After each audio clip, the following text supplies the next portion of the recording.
Boa noite, amados, tudo bem com vocês? Graça e paz. Vamos abrir as nossas Bíblias na continuação do estudo do Evangelho segundo Lucas, o capítulo 13. E hoje nós vamos nos ater dos versículos 10 ao 17. Então, Lucas 13, 10 a 17. Todos acharam? Então, vamos lá. Ora, ensinava Jesus no sábado, numa das sinagogas, e veio ali uma mulher possessa de um espírito de enfermidade. Havia já 18 anos. Andava ela encurvada, sem de modo algum poder endireitar-se. Vendo-a Jesus, chamou-a e disse-lhe: Mulher, estás livre da tua enfermidade. E impondo-lhe as mãos, ela imediatamente se endireitou e dava glória a Deus. O chefe da sinagoga, indignado de ver que Jesus curava no sábado, disse à multidão: 6 dias há em que se deve trabalhar. Vinde, pois, nesses dias para serdes curados, e não no sábado. Disse-lhe, porém, o Senhor: Hipócritas, cada um de vós não desprende da manjedoura no sábado o seu boi ou o seu jumento, para levá-lo a beber? Por que motivo não se devia livrar deste cativeiro em dia de sábado esta filha de Abraão, a quem Satanás trazia presa há 18 anos? Tendo ele dito estas palavras, todos os seus adversários se envergonharam. Entretanto, o povo se alegrava por todos os gloriosos feitos que Jesus realizava. Amém. Vamos orar? Pai de amor, Pai santo, obrigado, Senhor, pela oportunidade de estarmos aqui reunidos, Senhor, em torno da Tua palavra, do Teu nome. Senhor, fala-nos, ó Pai, por meio do Teu Santo Espírito, Senhor, revelando aquilo que o Senhor tem para nós, ó Pai, nessa noite. Diga-nos, ó Deus, para edificação do Teu corpo, da Tua igreja, Senhor, e principalmente para exaltação do nome e da obra do Teu Filho Jesus. Amém. Queridos, foi me passado o seguinte título a respeito dessa passagem: Cristo cria um conflito na sinagoga. Não sei quem me passou esse título, mas se me permitam, eu, debruçando sobre essa passagem, talvez intitularia assim: O amor é realizado no sábado. Ou talvez, o amor realiza-se no descanso. Jesus estava no decorrer do seu ministério, quando ele tem esse momento em que nós vamos estudar hoje. E esse encontro tem muito a dizer, e Jesus a ensinar sobre o sábado. Essa é uma questão muito pontual dentro desse texto e que não tem paralelo. Essa passagem nós não encontramos em nenhum dos outros evangelhos, seja no evangelho segundo Mateus, segundo Marcos e depois segundo João. É comum alguns textos terem paralelos em outros evangelhos. Esse é único, ele aparece unicamente em Lucas. Em que pese, apesar do que, no sábado, há muito milagre feito por Jesus, e em todos os 4 evangelhos, existem passagens em que há um confronto entre os judeus e Jesus no sábado, e em razão do sábado. Então, não é uma novidade, até porque capítulos antes, vocês já ouviram algo sobre isso também no Evangelho de Lucas. Né? Não sei quem, acho que foi o Guilherme pregou sobre o sábado aqui. Né?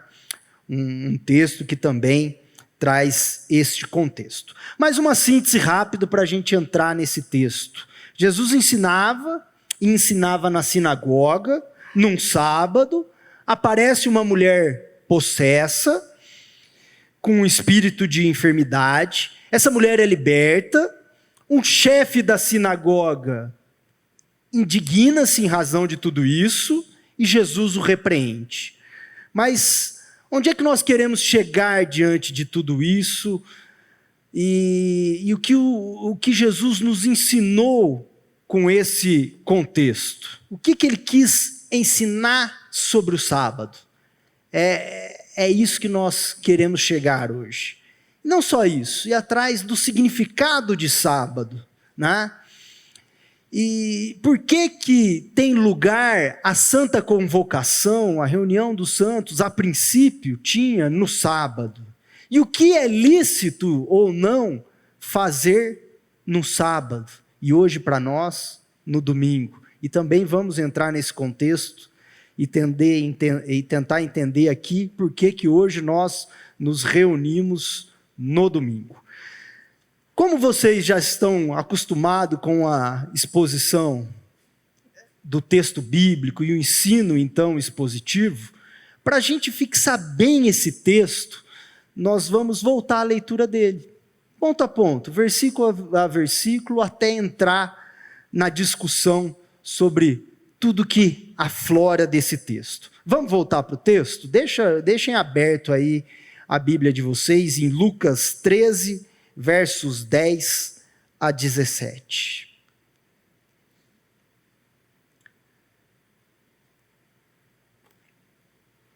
Ora, ensinava Jesus no sábado, numa das sinagogas.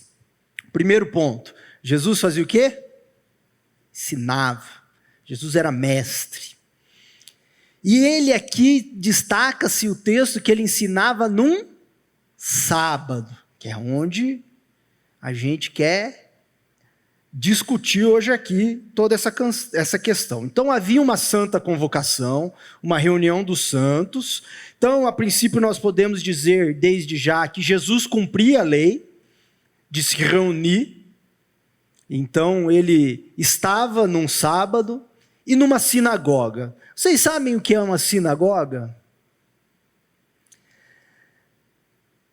A partir de Moisés, lá atrás, depois, na saída do Egito e no deserto, Deus deu ao povo de Israel, por meio de Moisés, a possibilidade de ser construído o tabernáculo. Lá era onde o sacerdote oficiava, realizava o culto e prestava o seu serviço. E o tabernáculo ele era móvel. Depois vem, após Davi, com Salomão, 1000 anos antes de Cristo, a construção do templo. O templo de Jerusalém. Aí nós temos um lugar fixo, que também foi descrito como deveria ser construído pelo Senhor. E aí então a adoração era feito, e o ensino, e o culto, e os sacrifícios no templo. Quando o povo hebreu foi levado cativo, prisioneiro por Nabucodonosor, o rei Nabucodonosor, para a Babilônia, o templo foi destruído. Não sobrou pedra sobre pedra. Naquele período, na Babilônia, começaram a surgir casas de estudo e oração.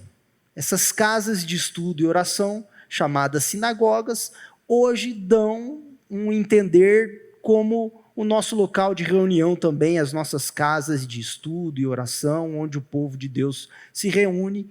Ele decorre dessa cultura, vamos chamar assim, social, que iniciou com ali o povo judeu na Babilônia. Então Jesus ensinava numa casa de oração e de estudo, né? E aí seguimos no verso 11. E veio ali uma mulher possessa de um espírito de enfermidade. Havia já 18 anos. Andava ela encurvada, sem de modo algum poder endireitar-se. Então chega uma mulher com um espírito de enfermidade há 18 anos. Acredito que a maioria de vocês aqui conseguem mensurar o tamanho desse tempo, né? 18 anos talvez seja a idade de muitos de vocês aqui, ou em torno disso. É muito tempo, não é? Imagina, 18 anos, com uma paralisia. Essa impossibilidade dela se endireitar indica que ela tinha uma determinada paralisia. E aí seguimos com o verso 12, em que diz: vendo a Jesus, chamou-a e disse-lhe: mulher, estás livre da tua enfermidade. Esse versículo sozinho já dava uma pregação. Olha que coisa fantástica. Jesus vê, chama e liberta. Ele faz tudo. Jesus vê essa mulher, chama, e aí ela reage. Ela vem provavelmente ao centro, ao encontro de Jesus, quando ele chama, e quanto poder há na sua palavra, né? Eu entendo que a partir do momento que ele falou, mulher, vem, é como dizer a Pedro, anda sobre as águas. O mar, os ventos se acalmam, né? O mar para de se agitar, em sua palavra há poder. Mas o que eu queria dizer aqui com vocês, quando ele diz, Jesus, ele vê, ele chama, ele liberta. Há um ensino sendo dito aí, isso não é novo, há muito tempo, em que o homem tem alguma participação em tudo isso. Isso é centralizado no humanismo. Aquele que aponta o desejo do homem a ter participação na salvação, nas coisas de Deus, a partir do seu esforço, do seu fôlego, e que implica num mérito, né? Como se a salvação necessitasse de algum desenvolvimento daquele que foi visto pelo Senhor, chamado e liberto. Mas não, essa mulher só reage. É o nosso Senhor Jesus que os vê, os chama e liberta. Nós não temos capacidade alguma de dar um passo em direção ao Senhor, se não for por meio do chamado, da vontade e do desejo dele. Seguimos no 13. E impondo-lhe as mãos, ela imediatamente se endireitou e dava glória a Deus. A imposição de mãos, nós não vamos entrar aqui, nos debruçar, é um gesto sacerdotal, mas há uma imediata libertação dessa mulher, ela se endireita, e o que nós podemos ver? Que ela é o quê? Grata. A gratidão é manifesta. Após 18 anos de uma paralisia, essa mulher reage ao chamado, caminha de alguma forma com essa paralisia, essa forma encurvada que ela tem. O Senhor a vê, a chama, liberta, e ela, a primeira coisa que faz é ter gratidão. Assim nós podemos e devemos reagir. Aí nos cabe. Aqui começa a entrar um pouquinho de participação nossa, em termos um coração grato a tudo o que Ele faz por nós. E seguimos com 14. Aqui começa o imbróglio, hein? Aqui começa a confusão. Talvez se a gente estudasse os versos 14, 15 e 16 isoladamente, o título teria mais razão. Jesus cria um conflito na sinagoga. E aqui realmente tem um imbróglio aí. Vamos ao 14. O chefe da sinagoga, indignado de ver que Jesus curava no sábado, disse à multidão: 6 dias há em que se deve trabalhar. Vinde, pois, nesses dias para serdes curados, e não no sábado. A sinagoga, se a gente pensar por uma analogia, imaginar o nosso contexto, tinha um chefe, vamos imaginar um pastor líder, algo assim. o chefe da sinagoga, ele se indignou. E indignar é uma não aceitação de algo de forma que a repulsa é contundente, ela é forte, não é só chatear-se com algo, né? Então ele se manifestou aqui furiosamente. Esse chefe da sinagoga, ele se manifesta com todo vigor. E o curioso é que ele falou à multidão. Ele não se dirigiu a Jesus. Olha só. Ele não se dirigiu de forma indignada a Jesus. Ele olhou para a multidão e falou: existem 6 dias que se deve trabalhar. No 7º, descansa-se. Venham nesses 6, não no sabá, não no sábado. Muito provavelmente porque ele reconhecia em Jesus alguma autoridade. Até porque Jesus estava ensinando. A passagem inicia-se com Jesus ensinava no sábado na sinagoga. Então ele se encolheu e olhou para a parte fraca, vamos dizer assim, né? Foi para cima da multidão. Ele reconhecia a autoridade em Jesus, porém, na compreensão dele, a lei, o sábado, era maior que Jesus. Por isso ele diz: curar é legal, libertar, bacana, milagre é bonito, tá enchendo aqui minha sinagoga, top. Agora, vem durante a semana. No sábado, nós estamos fechados só para ensino, só para oração. É isso que ele diz ao povo. Só que aí inicia um dilema. E, amados, não à toa Jesus chama essa mulher no sábado, no meio da sinagoga, diante do chefe da sinagoga. Isso tudo aqui era para acontecer e para ficar registrado para nós, para a gente entender tudo isso. E Jesus inicia com um chamamento que às vezes é usual diante dos fariseus, diante daqueles judeus legalistas, religiosos, que têm na religiosidade algo maior do que se tem diante do Senhor e da criação. E aí ele diz: hipócritas, vamos lá no 15. Disse-lhe, vamos ler o 15 e o 16 agora. Disse-lhe, porém, o Senhor: hipócritas, cada um de vós não desprende da manjedoura no sábado o seu boi ou o seu jumento para levá-lo a beber? Por que motivo não se devia livrar deste cativeiro em dia de sábado esta filha de Abraão, a quem Satanás trazia presa há 18 anos? Dissimulados, hipócritas, falam uma coisa e fazem outra.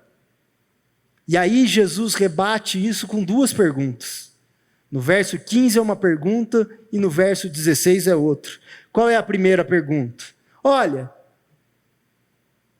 vocês desprendem os seus animais no sábado para beber água.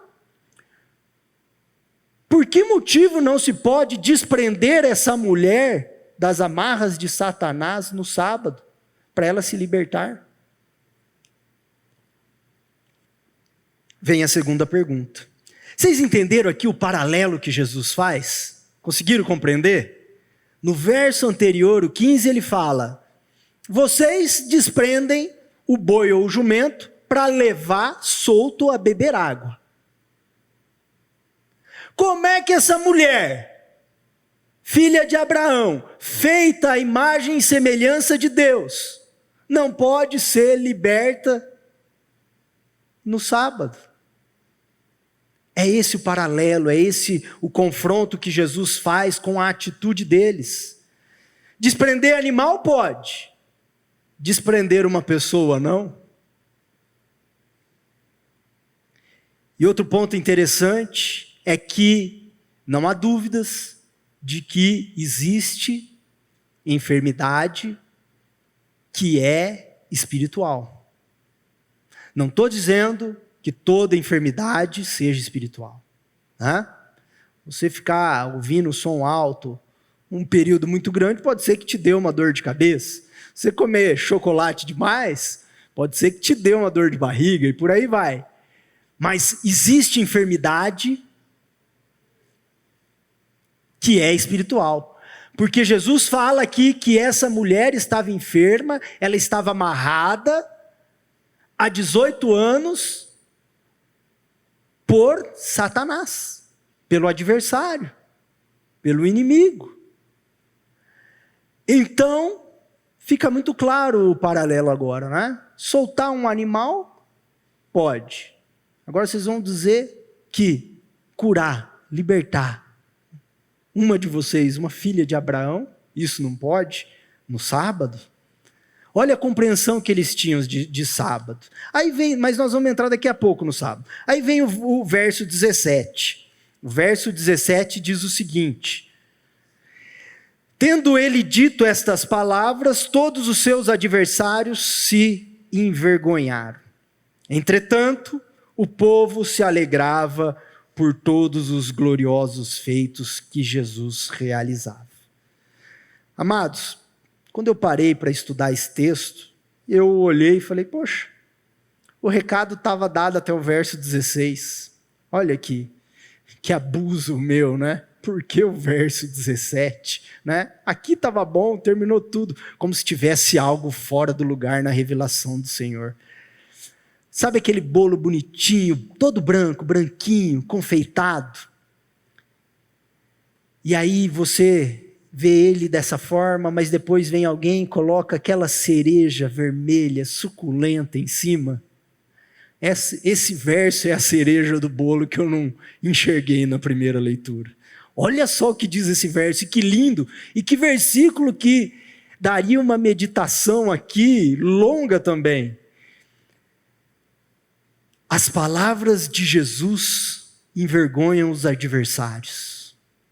Meu querido, não adianta você levar inúmeros argumentos para aqueles que rechaçam, que afastam o Senhor e que não escutam sobre Jesus.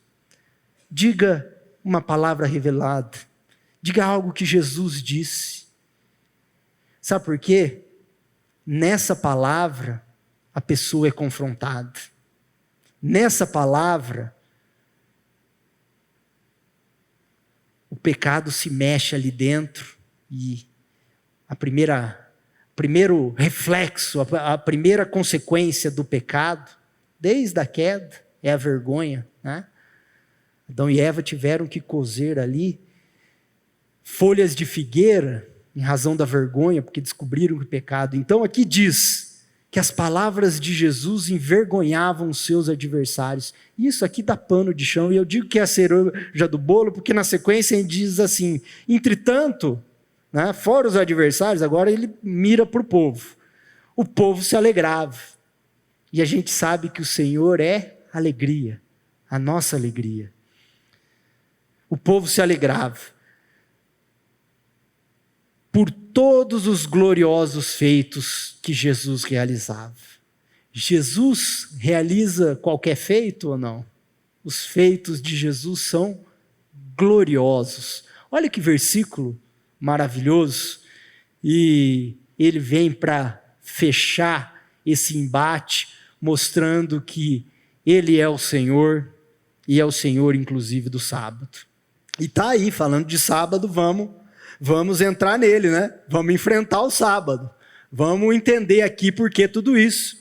Por que esse dilema, esse confronto no sábado. Se nós formos a Gênesis capítulo 2, versos 2 e 3, a palavra diz que em 6 dias o Senhor criou o céu e a terra e tudo que nele há, e no 7º dia o Senhor descansou. E abençoou o 7º dia e o santificou. Opa, o sábado tem algo significativo. como todos os outros dias também tem. Mais adiante, se a gente for no próximo livro, em Êxodo, capítulo 10 de Êxodo, o capítulo 20 de Êxodo, onde estão os 10 mandamentos, se vocês depois lerem do versículo 8 ao 11, vocês vão ver que é um mandamento observar o descanso no sábado. É um mandamento do Senhor respeitar o sábado. Aqui há, por parte do chefe da sinagoga, então, uma diligência a princípio, um cuidado. Ele está como chefe ali, observando algo no sábado, mas intervém. Porém, a intervenção dele, Jesus mostra que não é adequada. Então, os judeus naquele tempo observavam o sábado, sim, o mandamento, mas de um modo que não o adequado, que não o correto. E esse mandamento ele é tão significativo na vida do povo de Israel, que lá no deserto, quando eles saem do Egito, o maná, o pão que caía do céu e depois eles faziam esse pão,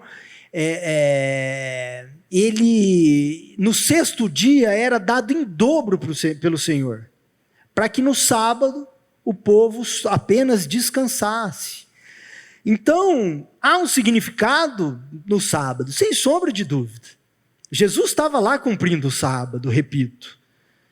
Se a gente for depois no livro de Levíticos, no capítulo 23, verso 3, a gente vai ver que a palavra observa a santa convocação, a reunião do povo para adoração, para o culto no sábado. Então, o sábado, ele tem um significado que Jesus precisou confrontar. Mas eu vou dar um spoiler aqui um pouquinho da nossa conversa. Todo o Antigo Testamento, ele aponta para Jesus. Em tudo que a gente lê, ali atrás, nós temos que colocar os óculos que nos indiquem a centralidade de Jesus e que o Messias viria. Então, atentem-se a isso, porque nós vamos ter que entender melhor o que é esse sábado. Porque até então esse povo cumpria o sábado, respeitava o sábado, observava o sábado, de tal modo que eles passaram a exagerar no sábado. Eles criaram o Talmud. O que é um Talmud? O Talmud é um compêndio, uma reunião de várias discussões que foram feitas, isso juntado em livros, de várias discussões de rabinos, de mestres judeus, que traziam discussões sobre o que é permitido ou não no sábado. O que se pode fazer, isso não pode, isso é lícito, isso é ilícito.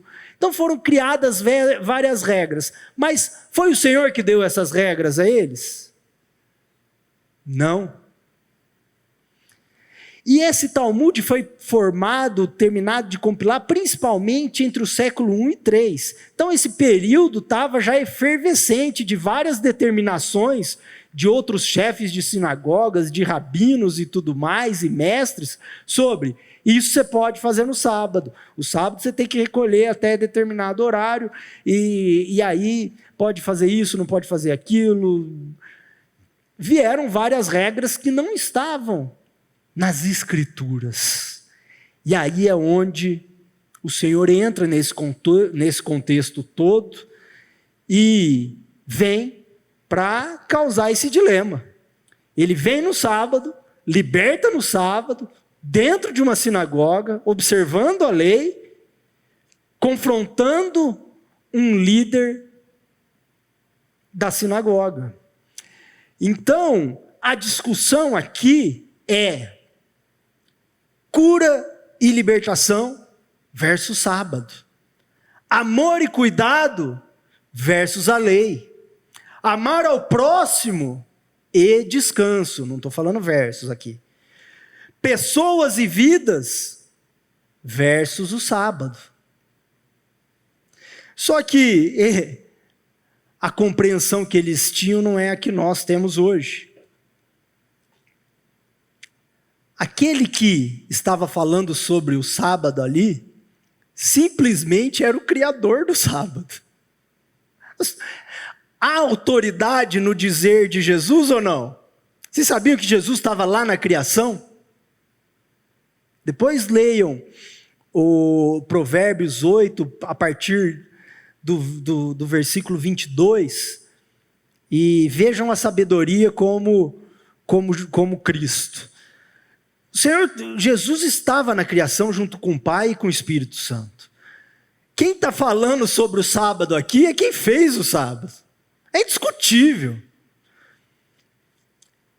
E ali, diante desse homem que fez o sábado, esse homem que representa o amor sacrificial, diante da lei, me vem aqui à tona Gálatas 5,14. Vamos ler Gálatas 5,14?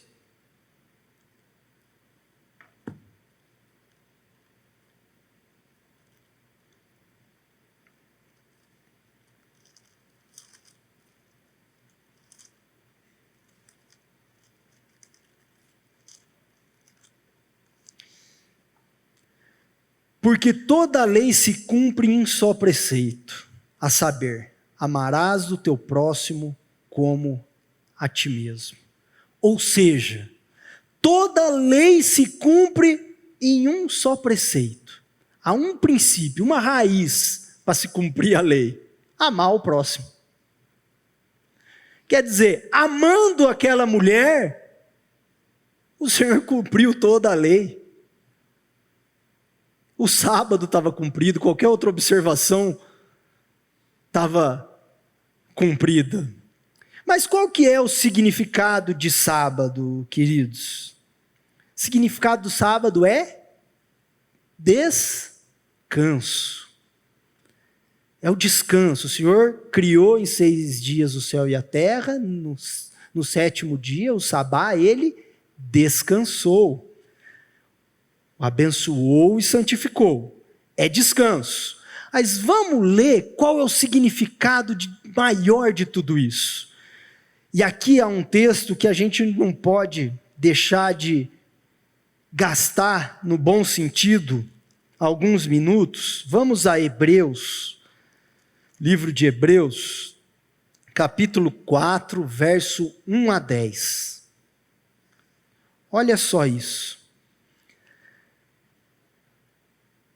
Todos acharam?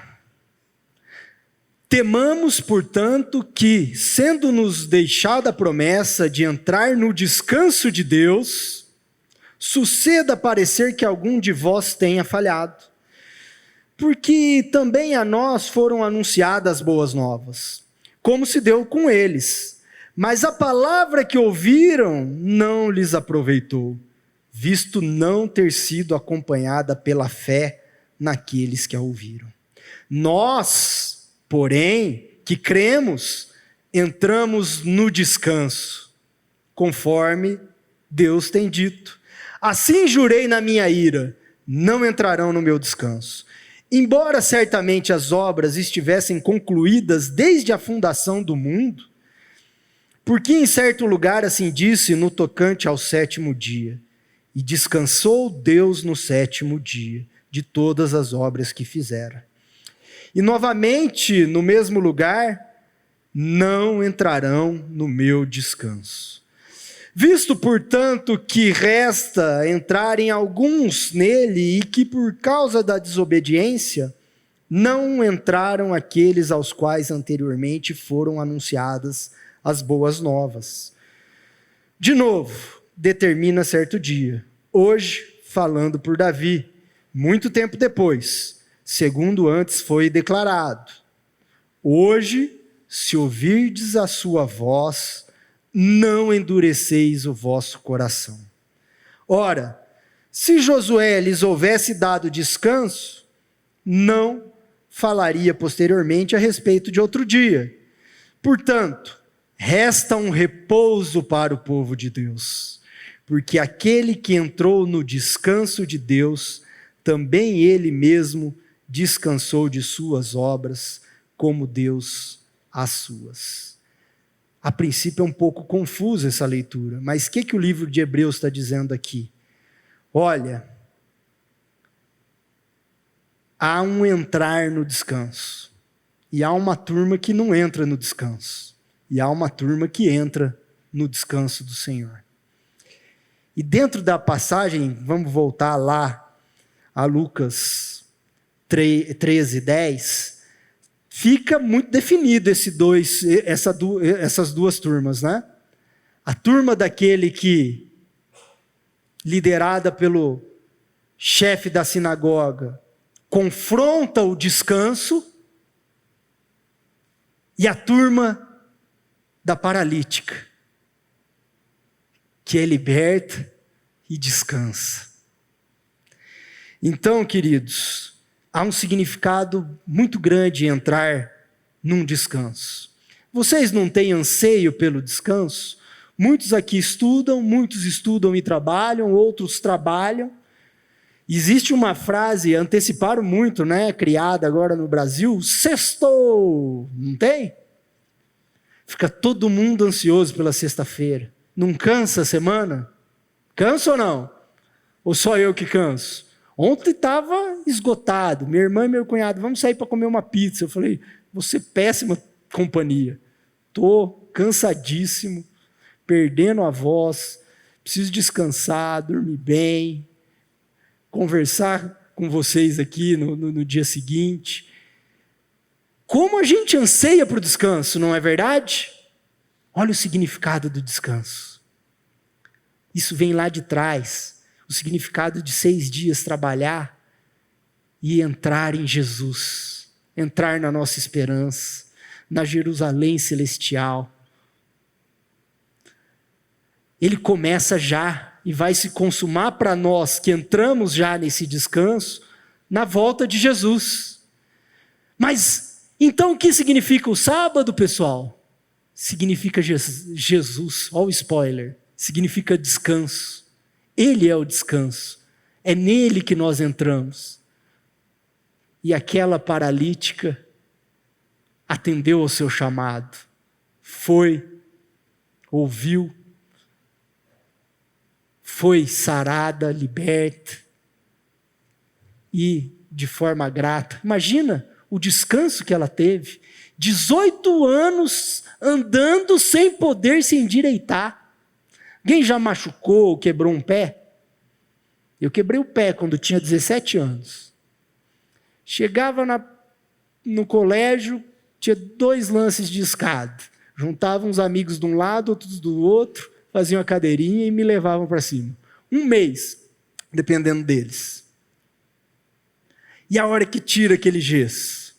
Uau, para tomar banho, você faz assim com o pé, vai para fisioterapia e tudo mais, mas você tem um descanso. Imagina o descanso dessa mulher que ela entrou depois de 2 anos caminhando, deitando, se banhando, se alimentando, paralisada. Nós ansiamos o Senhor. Ele significa o sábado. Ele é o descanso. E a chave de tudo isso aqui está no verso 16. Vamos ler o verso 16 juntos novamente?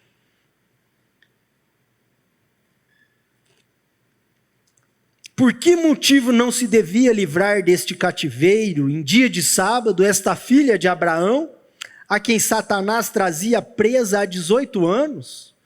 E por que eu digo que aqui está o ápice da nossa conversa hoje? Jesus veio para libertar, e ele faz isso justamente no sábado. E ele veio para libertar do cativeiro do pecado, e aquela mulher para libertar das amarras de Satanás, e nós também do pecado e das amarras de Satanás. É para isso que ele veio, e não só para os filhos de Abraão, porque a promessa a Abraão é que seriam abençoadas todas as famílias da terra, e aí isso decorreu, passando pela linhagem de Davi até Jesus, e é por meio de Jesus que são abençoadas todas as famílias da terra. Então, Jesus veio para libertar, E Ele livra-nos do cativeiro do pecado, não só essa filha de Abraão, mas também os gentios, e faz isso no sábado, para mostrar o que é o verdadeiro descanso. E esse é o Evangelho. Essa é as boas novas, de que nós e o mundo, por si só, não temos salvação. Não conseguimos nos livrar da mentira e de qualquer e tantos outros pecados, inclusive do pecado da incredulidade. É Ele quem vem, nos livra do pecado, é Ele quem vem, nos liberta de Satanás e traz para o seu reino de amor, para o seu descanso. Aí sim nós podemos entrar no descanso. A gente pode então vislumbrar tudo isso agora de uma outra forma. Por que esse enfrentamento? Por que essa melhor explicação por ele sobre o sábado? E se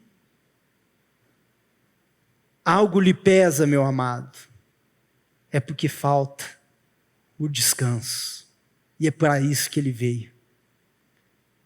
Para levar sobre si todas as nossas cargas, nosso peso, as nossas dores, e nos fazer redimidos junto com Ele naquela ressurreição, nos levando ao descanso que é Ele, que é nele, por meio dele, através dele, para a glória dele, do Pai e do Espírito.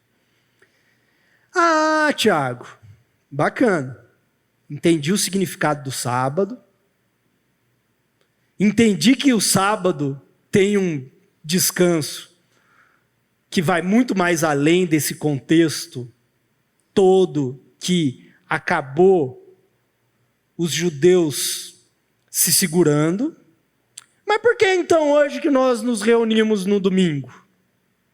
Por que que o domingo é o dia do Senhor?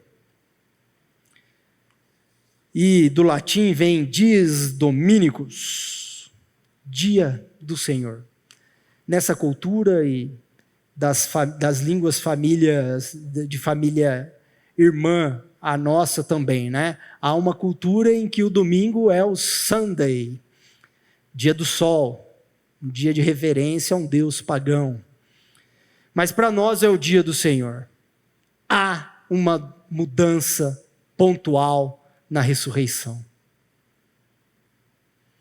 Jesus é a estrela da manhã, porque Ele é ressuscitado pelo Pai num domingo. E a partir de então,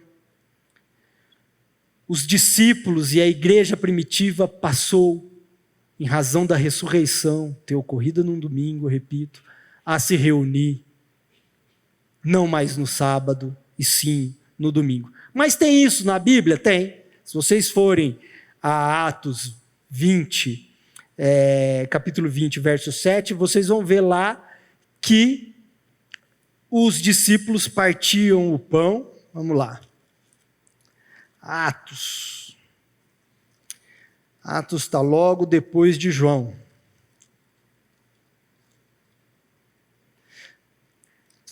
Apesar que tem tudo a ver com Lucas, né? Escrito por Lucas, nós estamos falando de Lucas, e ele encerra ali um rolo para uma primeira leitura, forma o evangelho e começa o segundo livro, o livro de Atos. Então nós podemos pensar aqui como a sequência dessa pregação dentro de um mesmo grande livro ou um livro subsequente.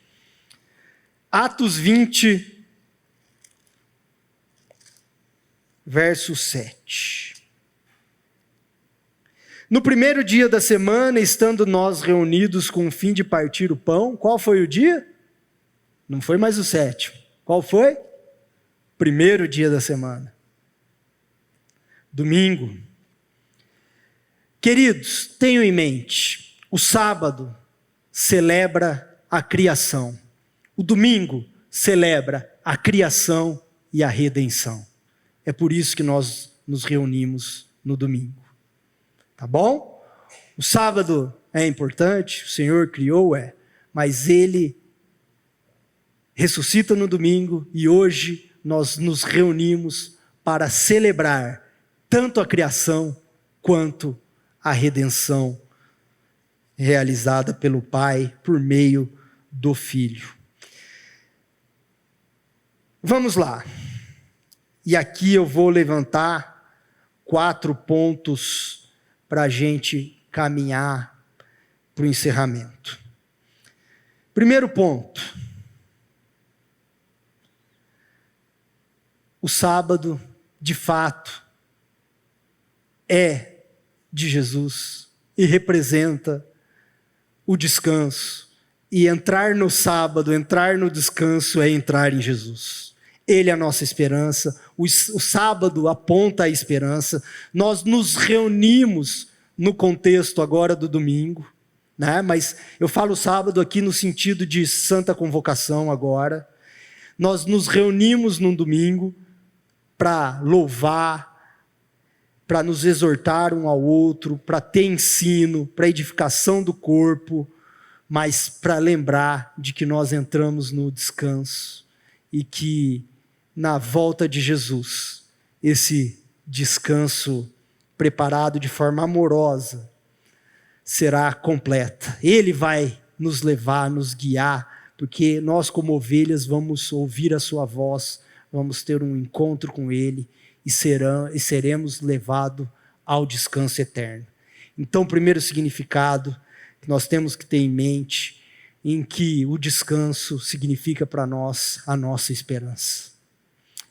O segundo, a santa convocação não foi revogada.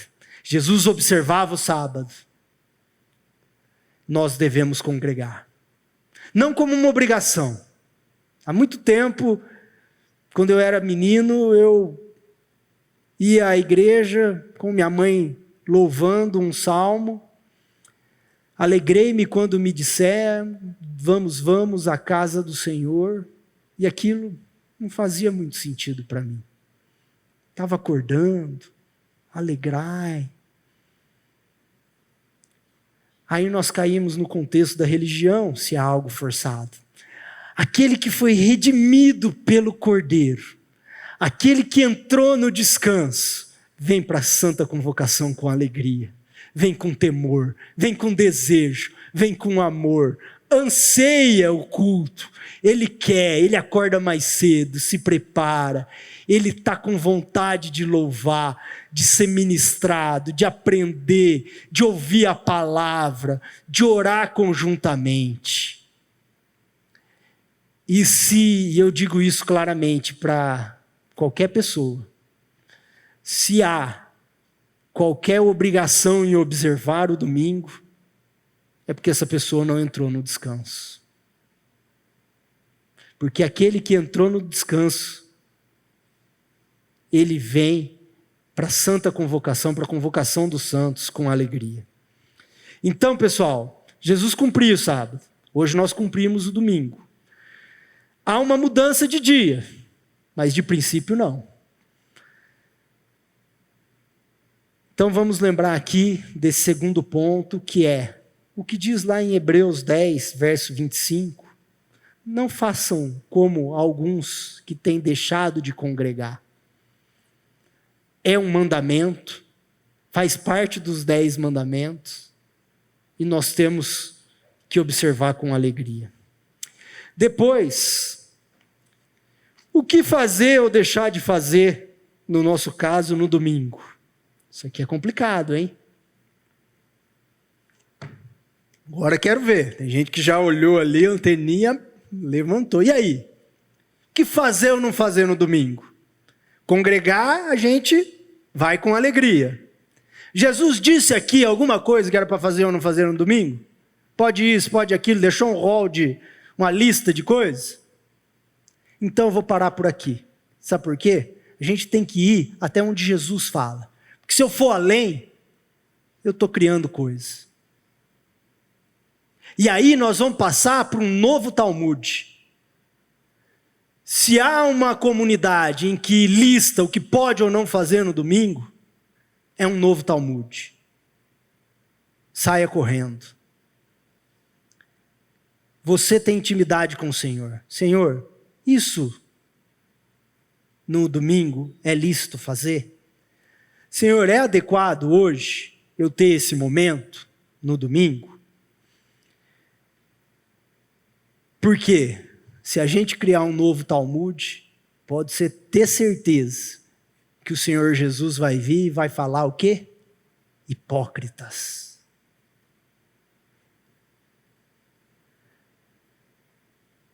Uma coisa nós sabemos, que pode no domingo, né? Essa está livre. Amar o próximo. Ali ele demonstrou. Algo é lícito, fazer o bem. O amor é maior. E nele se cumpre toda a lei. Então, a gente não pode ir além do que Jesus disse. O amor ao próximo está liberado. O resto, tenha seu coração com Jesus. Eu trabalho num domingo, o que eu faço? Isso te atrapalha de congregar? Vai ter com o Senhor, Ele vai te falar. Ele pode abrir uma nova oportunidade. Ele vai te incomodar ou não de alguma forma. Mas criar regras sobre o que se pode ou não se pode é complicado. E por fim, o quarto e último ponto é o dia para a gente lembrar do descanso.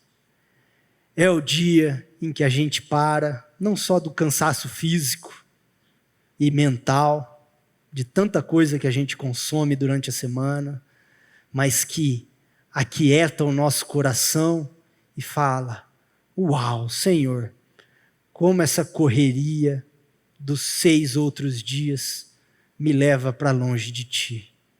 Como eu anseio o Seu descanso, Senhor. Como eu anseio a Ti, Jesus.